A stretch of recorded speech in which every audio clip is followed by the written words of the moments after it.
Martin Rennie aside, I think it's pretty fair to say that Toronto FC are deserving Canadian champions for the fourth year in a row, don't you think? How you doing, everybody? Tim here once again.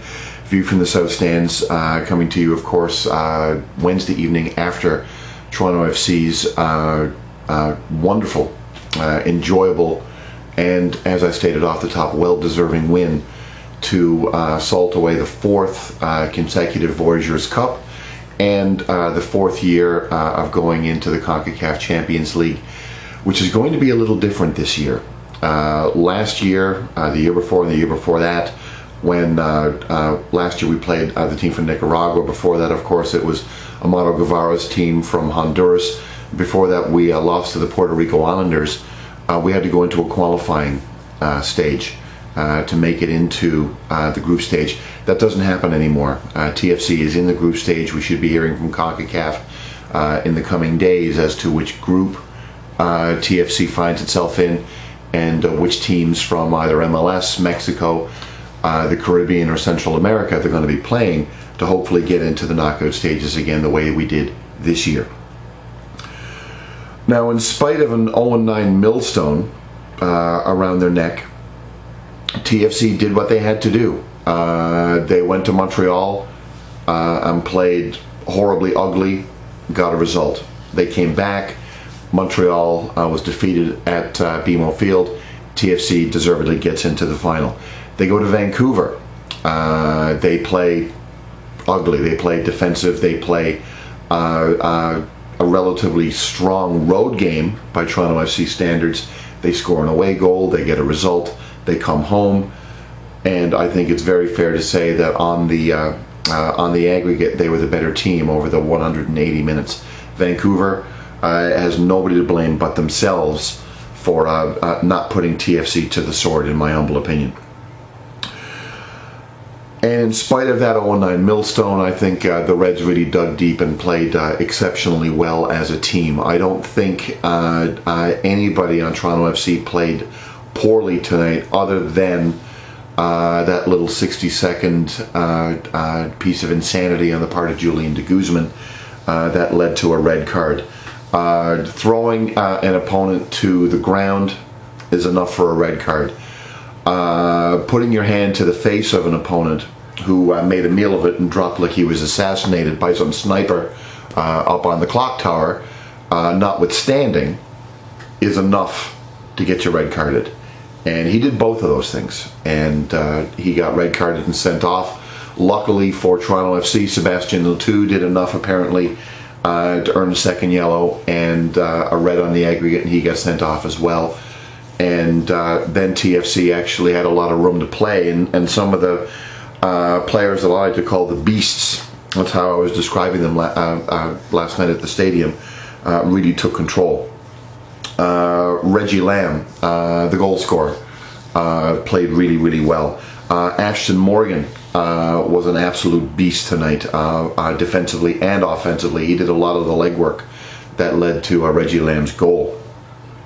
Adrian Can had his hands full with a very petulant Eric Castley, who's very, very easy to dislike the more I see him. He's the kind of player you probably want to have on your team, but the kind of player you absolutely loathe to play against. And it was really nice to see how well Torsten Frings can play when he plays in the midfield. And he was very, very commanding tactically tonight. I thought he did a wonderful job distributing the ball, moving the ball across the field to actually sort of use the width and the pace that TFC had on the wings. And Richard Eckersley, wow, he came on and played about maybe 25 minutes to end that game. That was as good a 25 minutes as I've seen any TFC player have all season. I thought he was an absolute savage. Played really well, hard-nosed, tough, fast, aggressive, creative, sort of running out of adjectives. Suffice it to say, he had a wonderful game.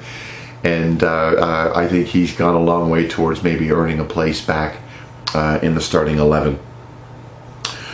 Silvio Petrescu, the referee, and I touched on it earlier with Julian de Guzman, didn't really shower himself in glory tonight either. I think he missed a handball that would have given, against Vancouver, that would have given TFC maybe a penalty and an early goal that might have changed how the tie turned out dramatically. Yes, he did miss a couple of calls against Hasley, and he missed a couple of calls for Vancouver, but I don't think his postal code, Martin Rennie, was the reason why Toronto FC won the game and the Vancouver Whitecaps lost the game. Vancouver had to come to Toronto and score a goal. They didn't score a goal, and I think they may have probably in the aggregate maybe have had 3 chances to score one. 3 chances is probably not going to be enough to do it, all things being equal. I think TFC did a really good job making sure that any of the possession that Vancouver had, for the most part, was very, for want of a better term, empty possession. It wasn't really threatening possession that they had. They had some, they had the ball on the flanks. They didn't really have a lot of threat through the middle of the park. And again, that speaks to the overall defensive effort from players like Ashton Morgan, Donnell Henry, Adrian Can, who had a really strong game as well. And then some of the other players who, Julian de Guzman, to his credit, before he got sent off, was having another strong game as well. I think, with due respect to Julian, yes, he's going to take a lot of stick for that red card tonight from a lot of quarters, but I think it's pretty fair to say that over the last 3 or 4 games for Toronto, it's probably been the best stretch that he's had as a Red, and hopefully he can continue that in the game on Saturday versus Philadelphia, which might turn out to be a bit of a watershed, and watershed is really how I want to finish this one up tonight. I want to keep it short and sweet. On the way home, I started thinking about the importance of this game and the importance of this result, sort of looking at it from a historical context. I would argue, and again, maybe, and this is on first blush, and maybe when I sleep on it, I'm going to think a little differently, but right now I'm thinking that that game tonight was probably as important a game as the 2009 game that saw TFC lose to New York Red Bulls, the last game at Giant Stadium, 5-0, the last game of the season that cost Toronto FC a chance at the playoffs, and we've never been in with a sniff ever since. And of course, the very next day, they didn't fire Mo Johnston. They should have, but they didn't. And we had one more year of his regime where the the wheels were turning and nothing really was happening. And it was 1 year less that Aaron Vinter and company had to rebuild this team, or whoever would have come in after Mo left. I don't know who that would have been.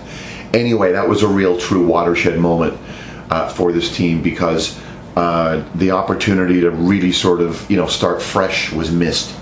But I don't want to really rehash old memories. I think what I'm really trying to get at is look at what might have happened tonight if Toronto FC, God forbid, would have lost this game. Where would the team be? The team would be 0-9 in Major League Soccer. They're still 0-9 in Major League Soccer, and more on that in later days. But they would have been 0-9 with next to no hope for playoff soccer, and there would have been no CONCACAF soccer to look forward to as well. Now we're going to have maybe a big team from Mexico come in, which is going to be an event. Now we're going to have maybe a home and away with a tough MLS opponent. Maybe we're going to have some of those scoundrels from Panama coming back to really fire us up. And it's something that I think might just secure, and again, another topic for another blog probably, is the future of Aaron Vinter. But I think this win tonight secures Aaron Vinter's position, at least in the near term. If TFC would have lost, I think I wouldn't have been shocked. I don't think any of us would have been terribly shocked if tomorrow morning we heard that he would have been fired. I don't think that's going to happen right now. And I think now the powers that be are probably going to give the Toronto FC coaching staff and the front office more time to actually implement whatever it is they're trying to implement here, because now they've got something that they can build on. The next step is Saturday against Philadelphia. Philadelphia is a game that Toronto FC should win. Philly is abject. I would argue that probably Toronto FC is a better team. The record doesn't show it, but Toronto FC is a better team than the Philadelphia Union are right now. Their best player, Danny Califf, just got traded away for a bag of soccer balls. Sebastian Letou is playing in Vancouver. We saw him tonight. He's not in Philly anymore.